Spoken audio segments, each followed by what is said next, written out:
But first, by all reports, the Russian dictator Vladimir Putin is not achieving the swift victory he was counting on. So far, it seems, no major Ukrainian cities have fallen to their invaders. The Russian advance has faltered thanks to supply line problems, armoured columns getting lost, and let's face it, the sheer heroism of the Ukrainian people, who are determined not to let their freedom go, even though it's a David and Goliath sort of battle. Although, fingers crossed, we know how that one turned out, don't we? Whether it was Ukraine's President Zelensky's scornful rejection of President Biden's offer of a helicopter trip to safety, saying he wanted weapons, President Biden, not a ride, the previous President Poroshenko taking command of a militia unit, Ukrainian defenders telling a Russian warship to go F themselves before their last stand, or the harrowing images of a Ukrainian soldier who blew himself up with a bridge because he had no further time to destroy it in order to make the Russian advance more difficult, it's impossible not to be impressed, moved even, by these indomitable people. There's no doubt who's winning the battle of opinion. Right around the world, there have been demonstrations in favour of the Ukrainians and against Russian aggression. It was disappointing that India, our partner in the Quad, and the UAE, where Australian military forces have been based for some time, joined China in refusing to condemn the Russian invasion at the United Nations. But the matter is now going beyond the Security Council, where Russia has a veto, as you know, to the General Assembly, where Russia is likely to find itself almost entirely friendless. Except for China, of course, which wants the free hand in East Asia that Russia is now so brutally exercising in Eastern Europe. Still, there is ground for hope, particularly as the West have strengthened their initial support to Ukraine. Now, as they should, given how weak their initial support was, against an aggressor breaking every rule of international law. What's the point of international law unless it's enforced? As of tonight, Britain and America are continuing to send weapons to the Ukrainians. The Poles are helping to keep the Ukrainians resupplied with fuel and ammunition.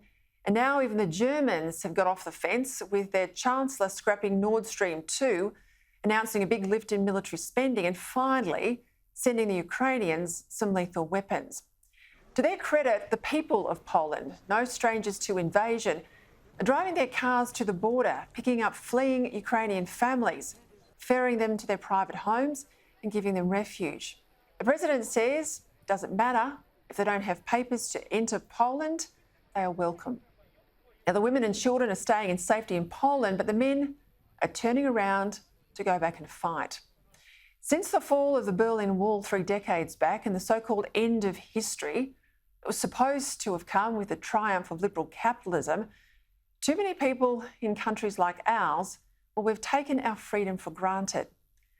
The past week has been a shattering reminder that just because war is unthinkable to us doesn't make it unthinkable to others, and that freedom sometimes has to be defended if it is to survive. In that sense, the Ukrainians are not just fighting for themselves, they're fighting for all of us, whose freedom will be protected if and only if aggression is defeated. It's hard, isn't it, not to feel a little helpless here in Australia, to know this fight is crucial, but be unsure about how we can help. That's how I felt over the weekend, and it's what prompted me to attend Mass at the Ukrainian Cathedral in Melbourne yesterday with my husband Brian, a former AFL coach Kevin Sheedy, a long-standing friend of Ukrainian Australians, and former Prime Minister Tony Abbott, who's about the only world leader in recent times prepared to call out Putin and his thugs.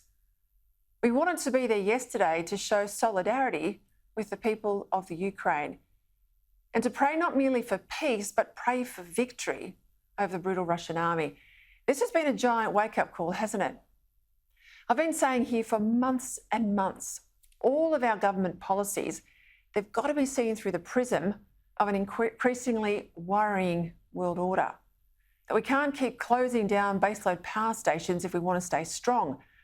That we can't leave strategic competitors in our vital supply chains if we want to avoid disruption when we least need it.